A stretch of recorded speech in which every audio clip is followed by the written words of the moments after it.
अवसर हैं उन अपने अधिकारों को पहचानना है और उनका ज़्यादा से ज़्यादा प्रयोग करते हुए अपने समाज निर्माण में अपने भागीदारी को सुनिश्चित करना है।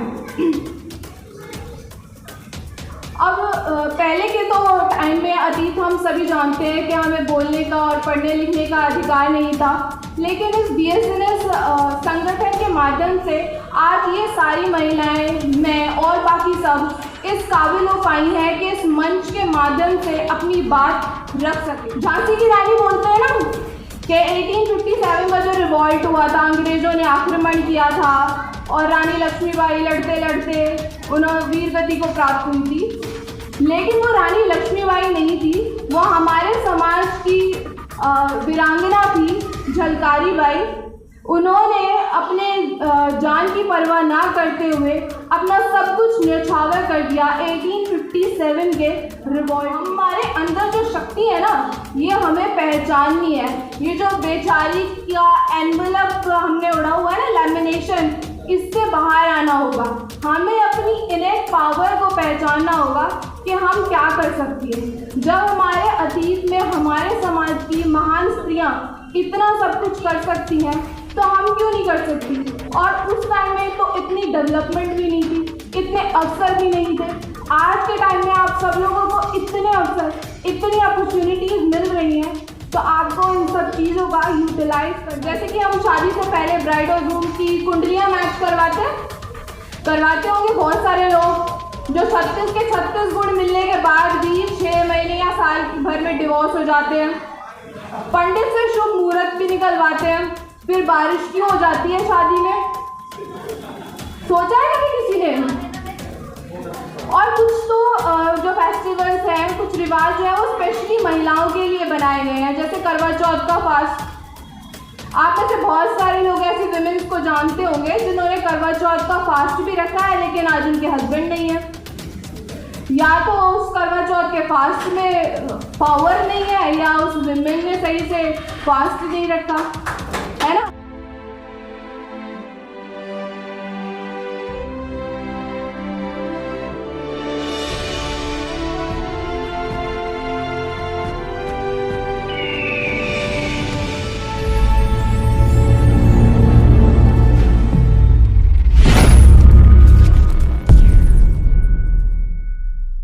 एनवायरमेंट को थोड़ा सा एनर्जी भरते हैं, मेरे साथ बोलिएगा, जय भीम, जय भीम, जय भीम, जय भीम, जय भीम, जय भीम।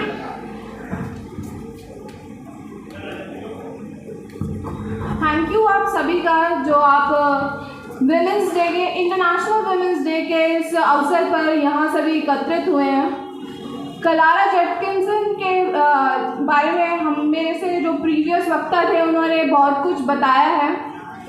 क्लारा जेटकिंस की वजह से ही हमें आज इंटरनेशनल विमेंस डे सेलिब्रेट करने का ये मौका मिल रहा है। उन्होंने अपना पूरा जीवन, उनकी एंटायर लाइफ विमेंस के अधिकारों को दिलाने में इसी संघर्ष में लगा दी।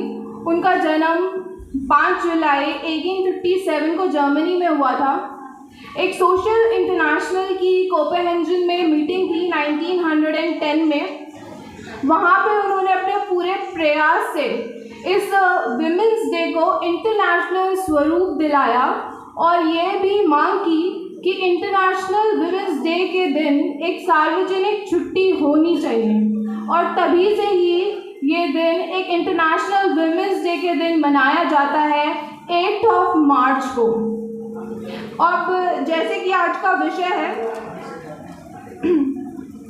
फूले अंबेडकर विचारधारा से शिक्षित, दीक्षित व प्रशिक्षित महिलाएं ही अपने परिवार, समाज को सुखी संपन्न बना सकती हैं। वैसे तो ये विषय अपने आप में ही व्यापक और सार्थक है, लेकिन हम विमेंस को ये सोचने की आवश्यकता है कि हमने इस समाज का निर्माण करने में अपनी क्या भागीदारी दी है और हमारी क्या भूमिका है।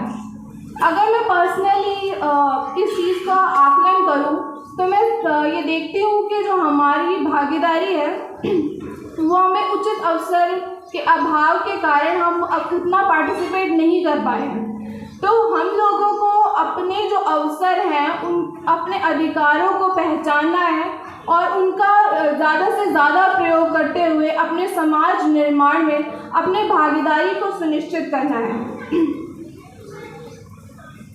अब पहले के तो टाइम में अतीत हम सभी जानते हैं कि हमें बोलने का और पढ़ने लिखने का अधिकार नहीं था, लेकिन इस BSNS संगठन के माध्यम से आज ये सारी महिलाएं, मैं और बाकी सब इस काबिल हो पाई हैं कि इस मंच के माध्यम से अपनी बात रख सकें। पहले की जो हमारी हालत थी उसको मैं 2 लाइनों में एक्सप्लेन करना चाहूँगी आप सभी लोगों के सामने। दिन की रोशनी ख्वाबों को बनाने में गुजार दी, दिन की रोशनी ख्वाबों को बनाने में गुजर गई, रात की नींद बच्चों को सुलाने में गुजर गई। दिन की रोशनी ख्वाबों को बनाने में गुजर गई, रात की नींद बच्चों को सुलाने में गुजर गई। जिस घर में मेरे नाम की तख्ती भी नहीं, जिस घर में मेरे नाम की तख्ती भी नहीं, सारी उम्र उस घर को सजाने में निकल गई, सारी उम्र उस घर को सजाने में निकल गई। तो इस तरह था हमारे समाज की महिलाओं का जीवन कि उन्हें जीने का मतलब ही नहीं पता था। लेकिन सावित्रीबाई फूले और रमाबाई और बाबा साहब के अथक प्रयास और परिश्रम के द्वारा ही हमारे समाज की महिलाओं को शिक्षित, दीक्षित और प्रशिक्षित होने का अवसर मिला है। माता रमाबाई के बारे में तो आप सभी जानते हैं, वह बाबा साहब की पत्नी थी, ज़्यादा पढ़ी लिखी नहीं थी, लेकिन उन्होंने कठिन से कठिन समय में भी बाबा साहब का साथ दिया। आर्थिक अभाव के कारण और सही टाइम पे उपचार न मिलने के कारण यशवंत राव के अलावा उनकी जितनी भी संतानें थी उन्होंने खो दी अल्प समय में ही, और अपने सारे बच्चों को समाज के कल्याण के लिए उन्होंने आहुति दे दी। बाबा साहब को डॉक्टर भीमराव अंबेडकर बनाने का, अंबेडकर से डॉक्टर भीमराव अंबेडकर बनाने का जो ये टारगेट था, ये अगर रमाबाई ना होती तो शायद सफल ना हो पाता। बाबा साहब ने अपनी पुस्तक है उनकी थॉट्स ऑन पाकिस्तान, वो अपनी वाइफ रमाबाई को ही समर्पित की है। उसमें उन्होंने बताया है किस प्रकार कठिन से कठिन परिस्थितियों में माता रमाबाई ने भीमराव जी का बिल्कुल भी साथ नहीं दिया। उन्होंने आर्थिक अवस्था सही नहीं थी तो उन्होंने उपले बिने हैं और उनको बेचकर जो भी आर्थिक सहायता होती थी उनसे वो बाबा साहब को भी भेजती थी, उनकी पढ़ाई में भी सहयोग देती थी और बच्चों का लालन पालन भी करती थी। तो इस तरीके के प्रयास, इस तरीके के परिश्रम के द्वारा ही आज हमें शिक्षा का अधिकार मिला है, बोलने के अवसर मिले हैं। उसके बाद मैं आप सब लोगों के सामने कुछ जो सावित्रीबाई फूले जी के बारे में बताना चाहूँगी। अगर वो ना होती तो जो हमारा शिक्षा का अधिकार है, जो जैसे कि हम सभी जानते हैं कि वो हमारी पहली महिला शिक्षिका थी, अगर वो स्कूल ना बनाती पुणे में जो उन्होंने 1848 में बनाया तो आज शायद हम में से कोई भी महिला शिक्षित ना होती। और उनकी सहायता में ज्योतिबा फूले ने भी उनका बहुत साथ दिया, हमेशा उनके साथ खड़े रहे। उन दोनों ने मिलकर महिलाओं में पढ़ाई लिखाई की, शिक्षित होने की एक अलग जगाई और 1848 में उन्होंने बालिका के लिए एक स्कूल खोला। उसके बाद उनका ये कारभार रुका नहीं, उन्होंने फिर 1-2 नहीं बल्कि 18 स्कूल बालिकाओं के लिए खोले। उस टाइम पे जब हम लोगों को पढ़ने का ये अधिकार नहीं था, उस टाइम पे ये सब करना कोई आसान बात नहीं है, लेकिन उनके अथक परिश्रम, बलिदान के द्वारा ही ये हो पाया। इसके अलावा हमारे समाज की और भी बहुत सारी महान विदुषी महिलाएं हैं, वीरांगनाएं हैं, जैसे तारावती जी हैं, दुर्गावती हैं और झलकारी बाई जी हैं। उनमें से मैं झलकारी बाई जी के जीवन के ऊपर कुछ प्रकाश डालना चाहूँगी। झलकारी रानी लक्ष्मीबाई को तो सभी जानते होंगे, जानते हैं रानी लक्ष्मीबाई कौन थी? झांसी की रानी बोलते हैं ना कि 1857 का जो रिवॉल्ट हुआ था, अंग्रेजों ने आक्रमण किया था और रानी लक्ष्मीबाई लड़ते लड़ते उन्हें वीर गति को प्राप्त हुई थी। लेकिन वो रानी लक्ष्मीबाई नहीं थी, वो हमारे समाज की वीरांगना थी झलकारी बाई। उन्होंने अपने जान की परवाह ना करते हुए अपना सब कुछ न्यौछावर कर दिया 1857 के रिवॉल्ट में। उनका जन्म हुआ था 1830 में कोरी वंश में। बचपन से काफ़ी गरीबी फैमिली का एनवायरनमेंट था उनका, गरीबी बैकग्राउंड से थी, तो ज़्यादा पढ़ाई लिखाई तो नहीं कर पाई, लेकिन कुएं से पानी लाना, घर की साफ़ सफाई, खाना बनाना, ये सब में इन सब कामों में वह काफ़ी माहिर थी। एक बार जब वो 10 वर्ष की थी तो झलकारी बाई जी जंगल में लकड़ियाँ काटने गई, तो वहाँ पर एक चीते ने उन पर आक्रमण कर दिया। जैसे ही चीते ने वार किया तो झलकारी बाई जी ने अपनी कुल्हाड़ी से ज़ोरदार प्रहार करके उस चीते के सर पर वार किया और वो चीता बेदम होकर गिर पड़ा। ये बात तो पूरे आसपास के एरिया में फैल गई। ये बात रानी लक्ष्मीबाई तक भी पहुंची, क्योंकि वो झांसी की रानी थी।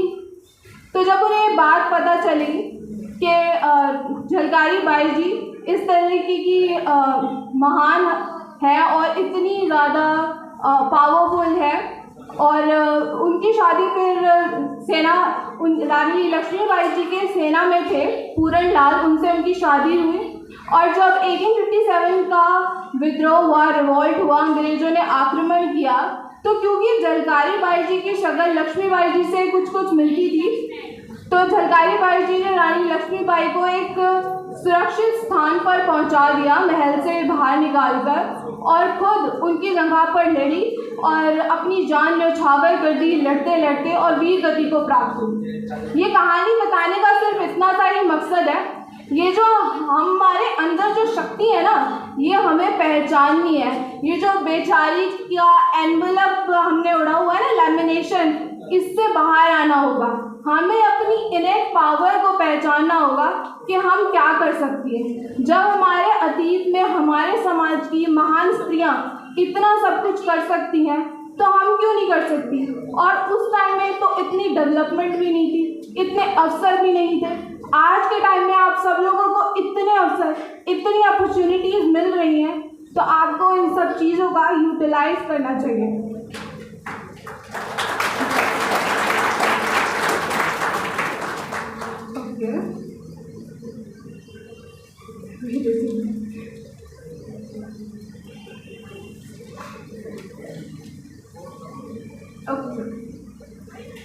हाँ जी, तो औरतों के लिए 2 लाइन कहूँगी कि औरत बोझ नहीं, बोझ बनाया हमने है।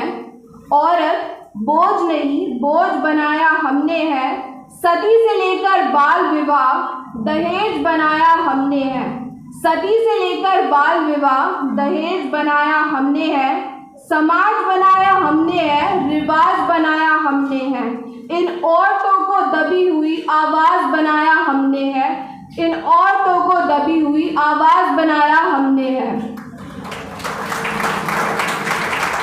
ये बात कहने का तात्पर्य यह है कि जैसे कि मैंने बताया कि हम लोग बेचारी नहीं है, हम लोगों को अपनी शक्तियों को समझना है, अपने अधिकारों को समझना है। आज की महिला को इतना नहीं पता है कि हमारे अधिकार क्या है, तो उन चीज़ों को समझें, अपना शिक्षा ग्रहण करें, अपने परिवार में शिक्षा की जागृति फैलाएं, ताकि आपका पूरा परिवार समाज निर्माण में, समाज के कल्याण में अपनी भागीदारी दे सके।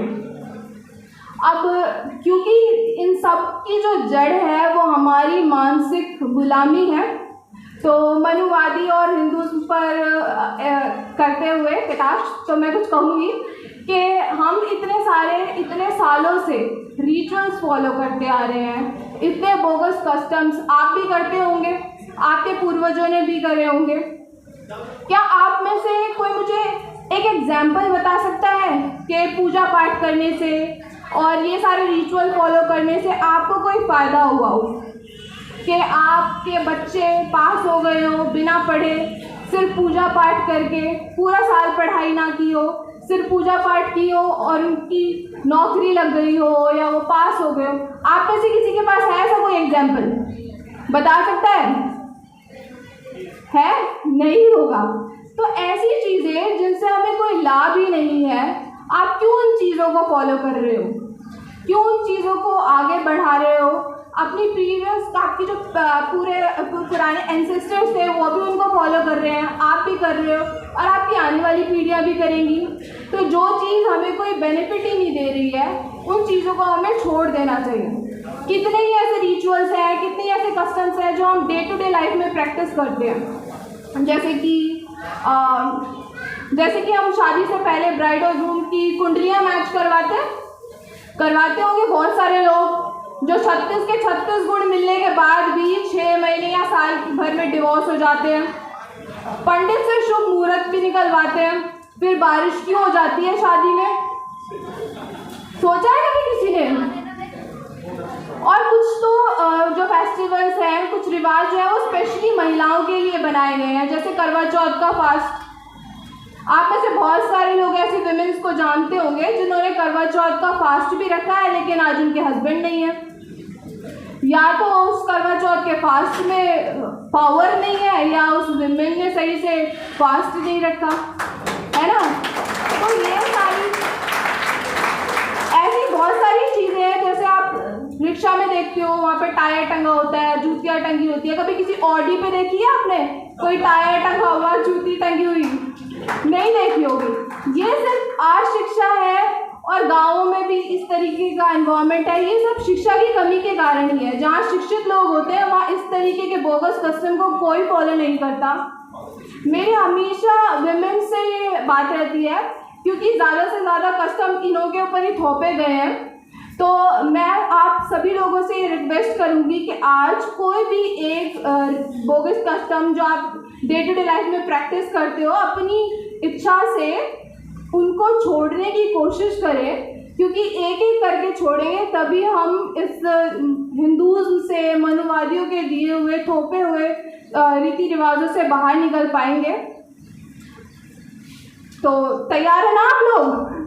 तो एक कोई भी रिचुअल, कोई भी बोगस कस्टम आपको यहीं पर छोड़ के जाना है। चाहे वो ये हो कि हम मंगलवार को आज से नॉनवेज खा लेंगे, क्योंकि मंगलवार को ये सोचते हैं ना कि आज मंगलवार है तो आज नॉनवेज नहीं खाते हैं, लेकिन उसको मंगलवार ना सोच के ट्यूसडे सोच लीजिए, क्योंकि फॉरेन कंट्रीज में भी तो होता हुआ है मंगलवार, वो तो सारे खा लेते हैं। तो आज से हम भी मंगलवार को नॉनवेज खाएंगे। तो मैं अपनी बात को विराम देती हूँ इन 2 लाइनों के साथ में। चांद तारों को छुपा भी ले घने बादल अगर, चांद तारों को छुपा भी ले घने बादल अगर, झिलमिलाते हुए जुगनुओं को से रात पूछेगी रास्ता। चांद तारों को छुपा भी ले घने बादल अगर, झिलमिलाते हुए जुगनुओं से रात पूछेगी रास्ता। जय भीम, जय मूल निवासी।